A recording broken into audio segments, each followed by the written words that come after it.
ಓಂ ಶ್ರೀ ಗುರುಭ್ಯೋ ನಮಃ. ಎಲ್ಲರಿಗೂ ನಮಸ್ಕಾರ. ಪೂಜ್ಯಾಯ ರಾಘವೇಂದ್ರಾಯ ಸತ್ಯಧರ್ಮರತಾಯ ಚ ಭಜತಾಂ ಕಲ್ಪವೃಕ್ಷಾಯ ನಮತಾಂ ಕಾಮಧೇನವೇ. ಭಕ್ತ ಸಮೂಹಕ್ಕೆ ವಂದನೆಗಳು.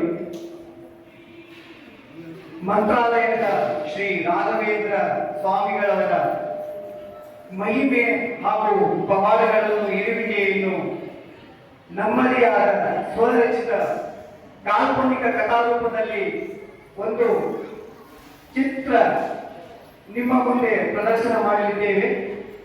ತಮ್ಮೆಲ್ಲರ ಆಶೀರ್ವಾದದಿಂದ ರಾಯರ ಇರುವಿಕೆಯನ್ನು ತಮ್ಮನಿಗೆ ತೋರ್ಪಡಿಸುತ್ತೇವೆ.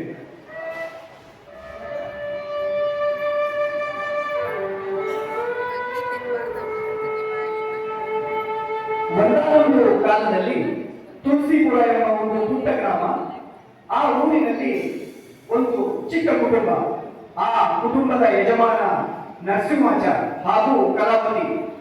ಈ ದಂಪತಿಗಳಿಗೆ ಒಬ್ಬ ಮಗಳು, ಅವಳ ಹೆಸರು ಸರಸ್ವತಿ. ಈಗ ನಿಮ್ಮ ವೇದಿಕೆಯಲ್ಲಿ ಕಾಣುತ್ತಿರುವಂತ ಕಲಾವತಿ ಹಾಗೂ ಅವಳ ತಾಯಿ ಕೂತಿರುತ್ತಾಳೆ. ಮನೆಯಲ್ಲಿ ಪೂಜೆ ಪುರಸ್ಕಾರ ನಡೆಯುತ್ತಿದ್ದರೂ ಸರಸ್ವತಿಗೆ ದೇವರ ಮೇಲೆ ನಂಬಿಕೆ ಸ್ವಲ್ಪ ಕಡಿಮೆ.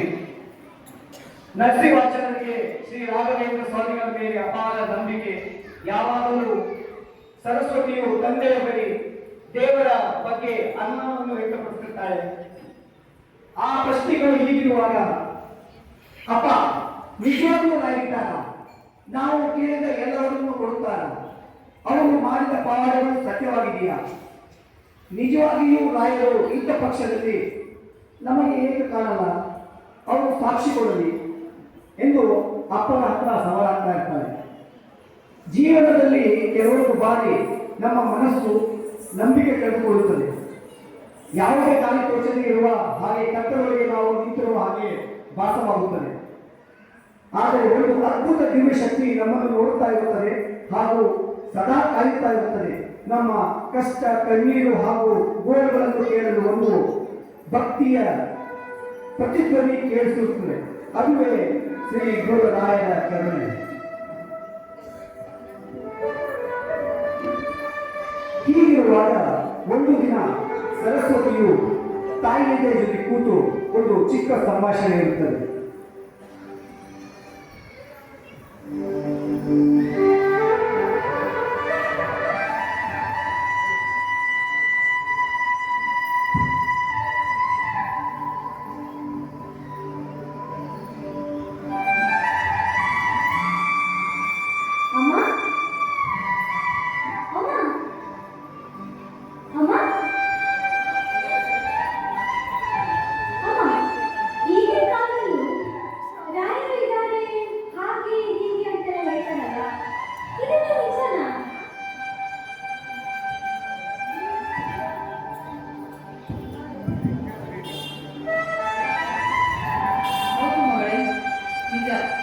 ರಾಯರಿದ್ದಾರೆ.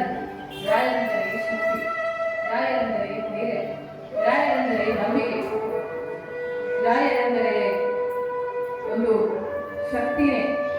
ನೀನು ನಂಬು ರಾಯರನ್ನ, ಎಂದೂ ಕೈ ಬಿಡುವುದಿಲ್ಲ ಮಗಳೇ.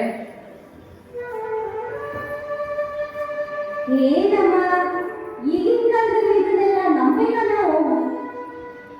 ಹೌದು ಮಗಳೇ, ನಂಬು ನೀನು, ಎಲ್ಲ ಒಳ್ಳೆಯದಾಗುತ್ತೆ. ಆಯ್ತಮ್ಮ, ನೀನು ಹೇಳಿದಾಗೆ ನಾನು ರಾಯರ ಮಠಕ್ಕೆ ಹೋಗಿ ಬರ್ತೀನಿ. ಹೌದಾ, ಸರಿ. ಹೇಗೆ ಒಬ್ಬಳೇ ಹೋಗ್ತಾ ಇದೆಯಾ? ಇಲ್ಲ ಅಮ್ಮ, ಜಾನಕಿ ಜೊತೆ ಹೋಗಿ ಬರ್ತೀನಿ. ನಿಧಾನಕ್ಕೆ ಹೋಗಿ ಬನ್ನಿ. ಹಾ, ಆಯ್ತು. ಈಗ ಸರಸ್ವತಿಯು ಅವಳ ಸ್ನೇಹಿತೆ ಜಾನಕಿಯು ತುಳಸಿಪುರದಲ್ಲಿರುವ ರಾಘವೇಂದ್ರ ಸ್ವಾಮಿಗಳ ಮಠಕ್ಕೆ ಹೋಗುತ್ತಾರೆ.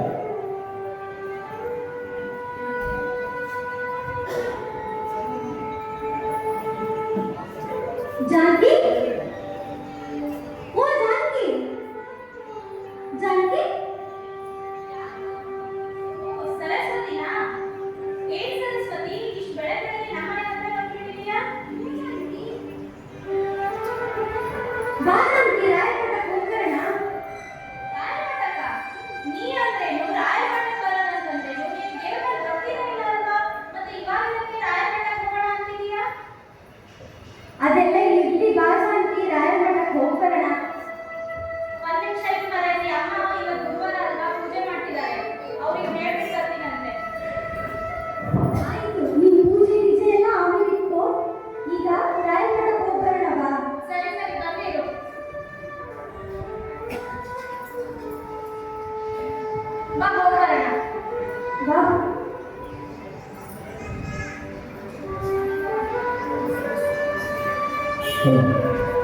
ಸರಸ್ವತಿಯು ರಾಯರ ಮಠಕ್ಕೆ ಬಂದು ರಾಯರ ಬೃಂದಾವನದ ಮುಂದೆ ನಿಂತು ಮಾತನಾಡುತ್ತಾಳೆ.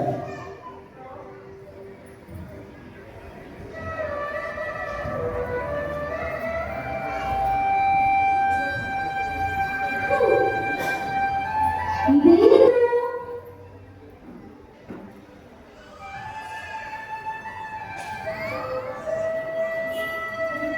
ಬೃಂದಾವನ ಅಂತಾರೆ, ಕಲ್ಲು ಅಂತಾರೆ, ಶಿಲ್ಪ ಅಂತಾರೆ. ಇದರಲ್ಲೇನ್ ರಾಯರಿಗಲ್ಲ? ನಿಮ್ಗೊಂದು ಅನ್ಸುತ್ತಾ? ಹೌದಾ? ನನ್ಗೆ ಅನ್ಸ್ತಾ ಇಲ್ವಲ್ಲ? ಏನಪ್ಪ ಈಗಿನ ಕಾಲದಲ್ಲಿ ಇಂಥ ಕಲ್ಲು ಬಂಡೆಗಳೆಲ್ಲ ರಾಯರಿದ್ದಾರೆ, ಅವರಿದ್ದಾರೆ, ಇವರಿದ್ದಾರೆ ಅಂತೆಲ್ಲ ಮಾತಾಡ್ತಾರಲ್ಲ? ಏನು ರಾಯರೇ? ನೀವಿದ್ದೀರಾ ಬೃಂದಾವನದಲ್ಲಿ? ಇದ್ರೆ ಒಮ್ಮೆ ದರ್ಶನ ಕೊಡಿ ನೋಡೋಣ. ಅದೇ ಸಮಯಕ್ಕೆ ಒಬ್ಬ ವೃದ್ಧ ಭಕ್ತಿ ಸರಸ್ವತಿ ಆಡಿದ ಮಾತುಗಳನ್ನ ಕೇಳಿಸಿಕೊಂಡು ಸರಸ್ವತಿ ಬಳಿ ಬಂದು ಮಾತನಾಡುತ್ತಾರೆ. ಏನು ಅಜ್ಜಿ? ಮಾತಾಡ್ತಿದ್ಯಾ? ರಾಯರ ಮಾತಾಡ್ತಿದ್ಯಾ? ಹೌದಜ್ಜಿ. ರಾಯರ ನಂಬಿಕೆಯಿಲ್ಲ? ಏನಜ್ಜಿ ಈಗಿನ ಕಾಲದಲ್ಲಿ ಇದನ್ನೆಲ್ಲ ನಂಬ್ತೀರಾ ನೀವು? ರಾಯರಿಗೆ ಪ್ರಶ್ನೆ ಮಾಡ್ತೀಯಾ? ಹೌದಜ್ಜಿ. ರಾಯರ ಪ್ರಶ್ನೆ ಮಾಡೋಣಲ್ಲ ತಾಯಿ. ಏನಜ್ಜಿ ಈಗಿನ ಕಾಲದಲ್ಲಿ ಇದೆಲ್ಲ ನಂಬೋ ಮಾತಾಡ್ಸಿ. ರಾಯರ ಒಂದು ಧೈರ್ಯ, ಒಂದು ಶಕ್ತಿ. ರಾಯರ ನಮ್ಮಮ್ಮ ಮಗಳೇ, ನಮ್ಮಮ್ಮ ಮಗಳೇ. ಆಯ್ತಜ್ಜಿ, ನೀವ್ ಹೇಳ್ತೀರಾ ಅಂತ ನಾನು ಕೇಳೋ ಮಾತಲ್ಲ. ನಾನು ಪ್ರತ್ಯಕ್ಷವಾಗಿ ಕಂಡು ಪ್ರಮಾಣಿಸಿ ನೋಡೋಳು. ಪ್ರಮಾಣಿಸಿ ನೋಡಬೇಡಮ್ಮ ಮಗಳ ಮನದಲ್ಲಿ ಇಟ್ಟುಕೋ ಧೈರ್ಯವನ್ನು. ರಾಯರಲ್ಲಿ ನಂಬಿಕೆ ಇಡು, ನಂಬಿಕೆ ಇಡು. ನಿನಗೆ ಒಳ್ಳೆದಾಗಲಿ, ನಿನಗೆ ಒಳ್ಳೆದಾಗಲಿ ಮಗಳೇ, ನಿನಗೆ ಒಳ್ಳೆದಾಗಲಿ. ನಾನ್ ನಂಬೋ ಮಾತೇ ಇಲ್ಲ. ಅಲ್ಲ ಜಾನಕಿ, ದೇವ್ರನ್ನ ನಂಬಲ್ಲ ಅಂತೆಲ್ವಾ? ಇವಾಗ ಅಜ್ಜಿಗೂ ಹೇಳಿ ಕೇಳಿಲ್ವಾ? ಇವಾಗ್ಲೂ ನಂಬಿಕೆ ಬರ್ಲಿಲ್ವಾ ನಿಮ್ಗೆ? ಏನ್ ಜಾಸ್ತಿ? ನೀನ್ ಈಗಿನ ಕಾಲದಲ್ಲಿ ಇದನ್ನೆಲ್ಲ ನೀನ್ ನಂಬ್ತೀಯಾ? ದೇವ್ರಂದ್ರೆ ಈಗಿನ ಕಾಲ ಆಗಿನ ಕಾಲ ಅಂತ ಇರಲ್ಲ. ದೇವ್ರು ದೇವ್ರೆ. ನಿನಗೂ ಒಂದ್ಸಲ ನಂಬಿಕೆ ಬಂದಾಗ ನಿಮ್ಗೆ ಅರ್ಥ ಆಗುತ್ತೆ ದೇವ್ರಂದ್ರೆ ಏನು, ರಾಯರಂದ್ರೆ ಏನು ಅಂತ. ನಿಮ್ಗಳಿಗೆಲ್ಲ ಯಾವಾಗ ಬುದ್ಧಿ ಬರುತ್ತೋ ಏನೋ. ನಿಮ್ಗೆ ಎಷ್ಟು ಹೇಳಿದ್ರು ಅರ್ಥ ಆಗಲ್ಲ. ಸರಿ, ಮನೆಗೆ ಹೋಗೋಣ ಬಾ. ನಡಿ, ಆಯ್ತು ಹೋಗೋಣ.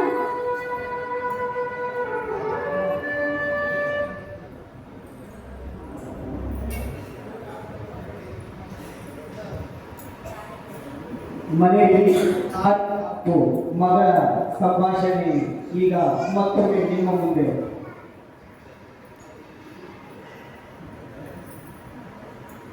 ಜಾನಕಿ,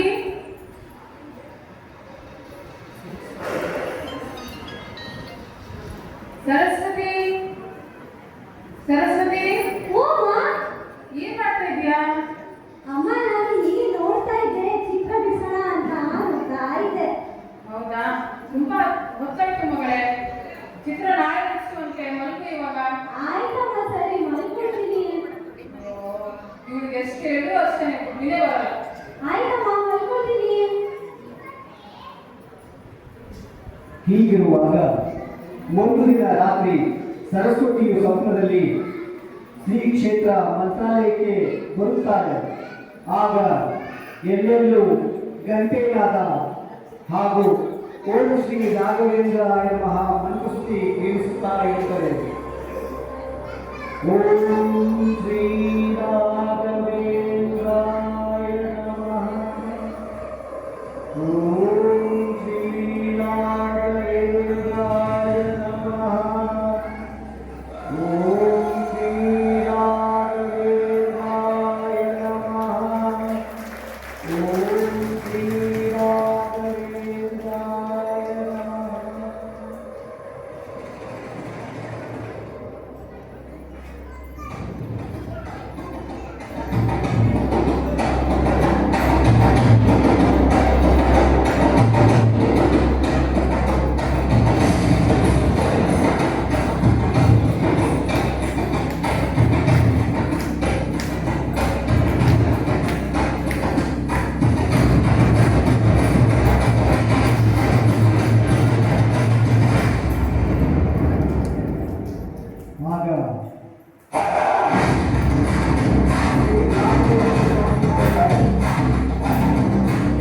ದರ್ಶನವಾಗುತ್ತದೆ.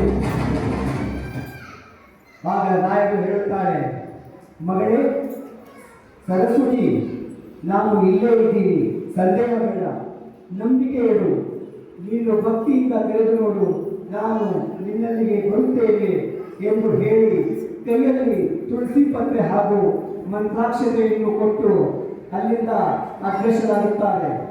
ಅದನ್ನು ಸ್ವಪ್ನದಲ್ಲಿ ಪಡೆದು ಸರಸ್ವತಿ ಹಾಗೆ ಮತ್ತೆ ನಿದ್ರೆಗೆ ಜಾರುತ್ತಾರೆ.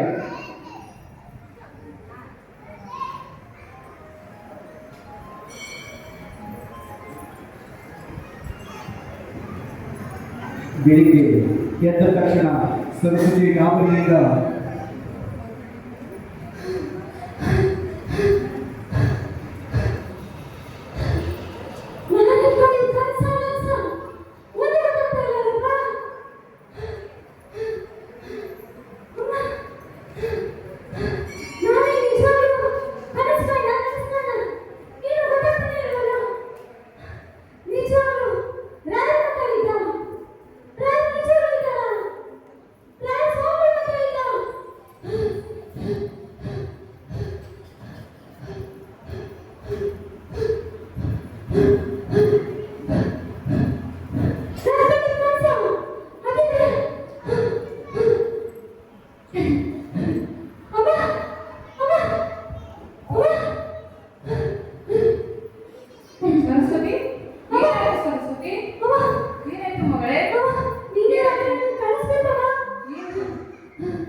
ಪರಮ ಪೂಜ್ಯರಾದ ಶ್ರೀ ರಾಘವೇಂದ್ರ ಸ್ವಾಮಿಗಳು ನಂಬಿಕ ಭಕ್ತರ ಮನೆ ಮನಗಳಲ್ಲಿ ಸದಾ ನೆಲೆಸಿರುತ್ತಾರೆ. ನಂಬಿಕೆ ಎಂದರೆ ರಾಯರು, ರಾಯರು ಎಂದರೆ ನಂಬಿಕೆ. ಒಂದು ಸಲ ಎಲ್ಲರಿಗೂ ಜೋರಾಗಿ ಹೇಳಿ, ಓಂ ಶ್ರೀ ರಾಘವೇಂದ್ರಾಯ ನಮಃ. ಧನ್ಯವಾದಗಳು. ಧನ್ಯವಾದಗಳು.